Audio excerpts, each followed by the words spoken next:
Sandrine Denoble. Anthony Dupré. Carole Noyer. Djemoui Eddy. Pour moi, cette journée représente la lutte des femmes pendant des siècles pour leurs droits et pour nous, les générations futures.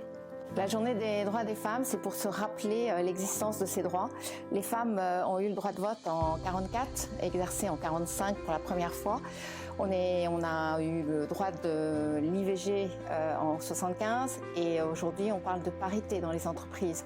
Donc il y a eu beaucoup de chemin parcouru avec les hommes et bien sûr avec les femmes. Cette journée est importante pour moi, elle est la signification de la parité entre hommes et femmes, la parité dans le travail, la parité dans le sport, la parité aussi pour les droits des femmes dans le monde entier, parce qu'aujourd'hui, si nous sommes dans un pays qui est très ouvert, ce n'est pas le cas de tous les pays dans le monde entier, j'y pense souvent. Je pense aussi à l'accessibilité de l'éducation dans certains pays où certaines femmes ne peuvent pas accéder à l'éducation, qui est une chose qui est pour moi invraisemblable en 2023.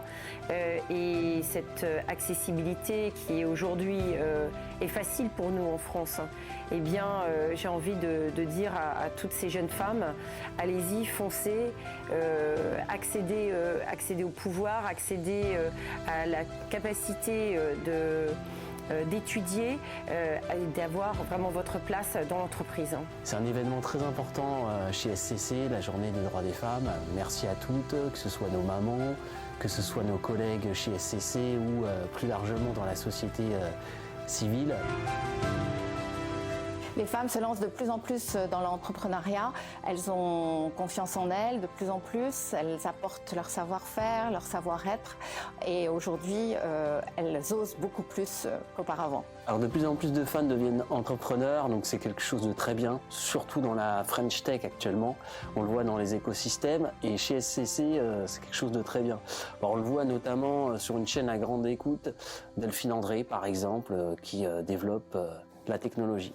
Je pense que c'est une thématique importante parce qu'il y a trop peu de femmes qui se lancent dans l'entrepreneuriat, tout simplement parce qu'on ne leur donne pas assez l'opportunité. Et je pense du coup que c'est important de les mettre en lumière. Dans l'entreprise, il est clair que les femmes ont dû se positionner de façon assez forte pour pouvoir être entendues. Aujourd'hui, il y a toujours une disparité au niveau des salaires, au niveau même des fonctions. Il est rare de trouver un COMEX qui soit féminin, surtout dans le monde de l'IT. Je trouve que ça reste encore on doit encore progresser là-dessus. On doit progresser aussi pour donner confiance aux jeunes filles qui, quand elles arrivent à l'école, aient envie en fait d'aller dans des fonctions d'ingénierie et de ne pas avoir peur en fait de ce monde un peu masculin et d'accéder en fait à des fonctions aussi de management assez haut. On en voit de plus en plus et je les félicite parce que c'est pas toujours très simple. Ô combien les femmes sont présentes dans les Jeux Olympiques et Paralympiques.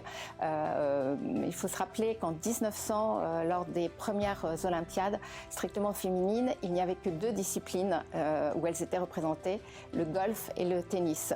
Aujourd'hui, on a de multiples championnes et c'est une belle valorisation pour les femmes. Paris 2024 sera la première édition depuis l'histoire des Jeux Olympiques où il va y avoir une parité entre hommes et femmes.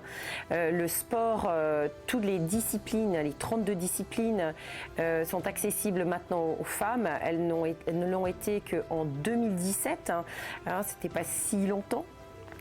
Et cette année, sur les 10 500 athlètes, eh bien, il y aura 50% de femmes. Les épreuves de cyclisme des Jeux Olympiques Paris 2024 vont mettre en place un système de qualification qui va permettre d'atteindre une parité. Très bonne journée des droits des femmes à toutes et puis bon business.